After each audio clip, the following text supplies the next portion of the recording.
It's 1-0 to Southampton on 94. Ahmad's hat-trick ensured that the points stay at Old Trafford, and they now climb above Spurs. Just to give you Manchester United fans a little bit of hope about what this season could deliver. Manchester's not in the 12th, not quite in the top half, but just 2 points behind Brentford as we speak. 4 points behind Fulham in 10th position. 03717 223344. Let's go and speak to Dylan. He's a Man United fan. All right, Dylan, good evening. Welcome to the show. Good evening, Dale. Hello, good evening, gents. All right, matey. Okay, pal. What did you make of the game? Yeah, I went to the game. You're at the game tonight, yeah? Yeah, I thought Southampton were the better team by a mile, and I think Agreed.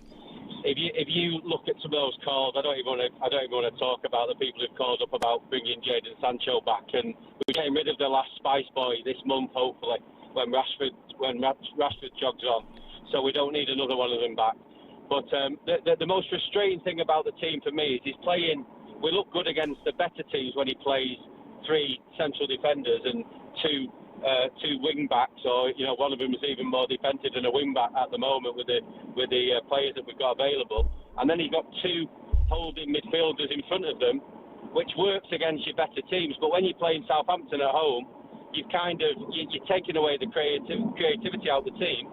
So they had the ball most of the game and had more chances than what we had, and we were very lucky in the end that we managed to score, and it's great that we won the game, but we can't play like that against Brighton or the teams that are better than Southampton, because we'll lose the games. And I think unless he changes his formation or changes the dynamic of the team depending on who he's playing, I can't see why we need 3 centre-backs against a team that's bottom of the league. And he's made that quite clear, Dylan. He's made that quite clear from the day he come in. He won't change his system, and that's... I don't care about that. I don't care. He's made it quite clear. It doesn't make any sense. Now, we've not scored any goals. Hoyland's been asked to play like Tony Scored 3 tonight. No, but Hoyland's been asked to play like Tony Cascarino. We're playing the ball up to him. No other team in the league has a centre-forward who's been asked to hold the ball up like Mark Hughes used to.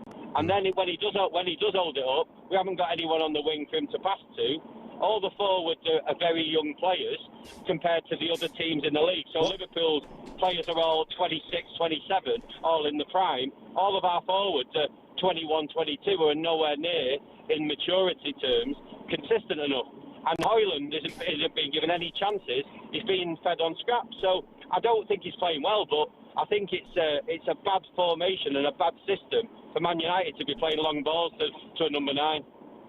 What would you change tonight, Dylan? The system, players. Well, who would you have played? I wouldn't have played 3 centre-backs, and I think I'd have maybe put another midfielder, and even we haven't really got... No, but that's not going to happen, because he's made it clear they brought him in for a reason, because they've identified him as a manager in the system that he plays. That's why they brought him to a club. You can't play that formation tonight, because look what happened with United. They were shocking tonight, and I agree. People around us were like, what's going on?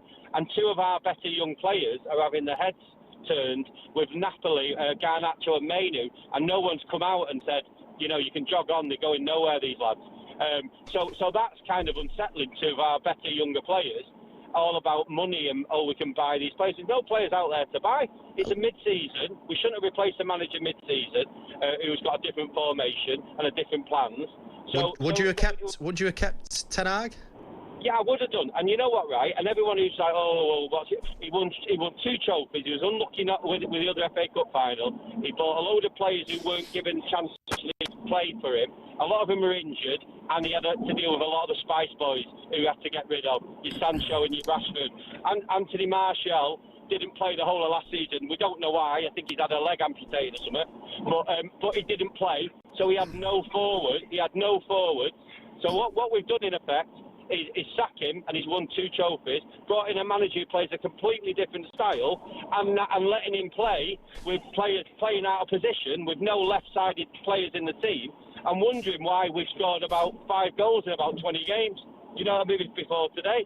So you can't play that formation with this team. We're going to lose a lot of games against worse teams. Dylan, you've mentioned the word Spice Boys a few times. Yeah. Right. Under whose watch was that? Right, I'm not talking about watches. What I'm talking about... No, listen. Dylan, Dylan, you've had your say. I've asked you a question, all right? Well, you did. I was trying to answer it. But No, you haven't answered it. It's quite a simple answer, right? Whose watch was on? Well, whose watch was Pogba on? Right, he's another Spice Boy. Lingard, Spice Boy. Right. Okay, whose fault's that? People who want to be rappers and who want to dance in the changing room and post things on social media. Is that not the culture, though, Dylan? Is that the culture of the way the club is? Don't care. He wouldn't be there if Alex Ferguson was there. He wouldn't allow Rashford to go on a plane to go over to America when he got... Who's he? You said he. Who's he? Alex Ferguson wouldn't allow but you said he wouldn't have allowed it, but who are you blaming here? I'm blaming the Manchester United hierarchy, everyone connected with the club. Right. He shouldn't be allowed to do that. Right. So no blame at Ten Hag's door at all? I'm not saying that Ten Hag's door, but we don't know, none of them. Even you, who's big time in the sports world, you don't know exactly what involvement he has in buying players. No, that's not the question I've asked. You've said Spice Boy, right? Phil's mentioned the culture, and you said it wouldn't happen under Sir Alex. So who are you blaming? I'm blaming all of the above because they allow players to remain, young players whose interests were social media and their own profile to take over the profile of the club. So that's what's happened. He had one good season, Rashford, and we gave him 300 grand a week. I'm going to phrase the question slightly differently. If Sir Alex Ferguson was manager now, under this watch, under these ownership, do you think it would have happened? I don't think that players would have even tried it. So who are you blaming then? Well, we changed the manager that many times that the manager was new has been new in the job, and the players have taken the mickey out of him. Right. Both managers. Okay, I'm going to have to pin you down for a name. Who are you blaming?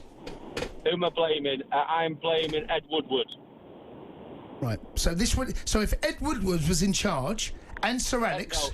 Ed Woodward I'm blaming because on his watch. I know, but here's the way it went. Well, what I've done, I've changed the question. I've asked you if Sir Alex was in charge under Ed Woodward or with Ed Woodward, would you still blame Ed Woodward? It wouldn't happen. So I've said it. There's no way, right? Let me tell you. Wayne Rooney. Wayne Rooney said that after we got beat against Liverpool in a game, he went into the changing room and Jesse Lingard was doing the moonwalk backwards, wearing slippers, with Paul Pogba making mad noises, and we got beaten by Liverpool. So what I'm saying is, the changing room has been allowed to be ran by fools, by wannabe rappers and Spice Boys. What a lot of our managers have had to do is to get rid of them all, and they couldn't get rid of them all at once because we're on massive contracts. So we've replaced them with not always great replacements, but we've brought a load of young players in, and these young players are going to be inconsistent until they get time under the belt, until they get used to the Premier League. So you can't bring in a load of young players with one manager and then sack him before he gets a chance to play him. Now, I wasn't a massive Ten Hag fan, but what I would say is it's madness letting him bring players in, and then before players like Ugarte even get to play in Euro, they sack him and bring in a guy who wants to play a different formation with players we haven't got. You said a lot, Dylan. There's one more question for you before I let you go. Where United are right now, under the current ownership, with the current manager and the current squad, where is this United team going?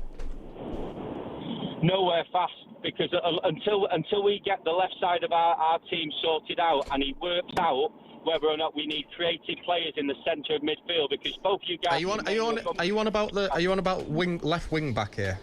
Left wing back, yeah. If Luke Shaw was playing... Well, there's the issue, yeah. It's a massive... But a club of our size, we've got Harry Amas, who was a young lad, who was flying in pre-season. No one's heard anything about him since. No idea.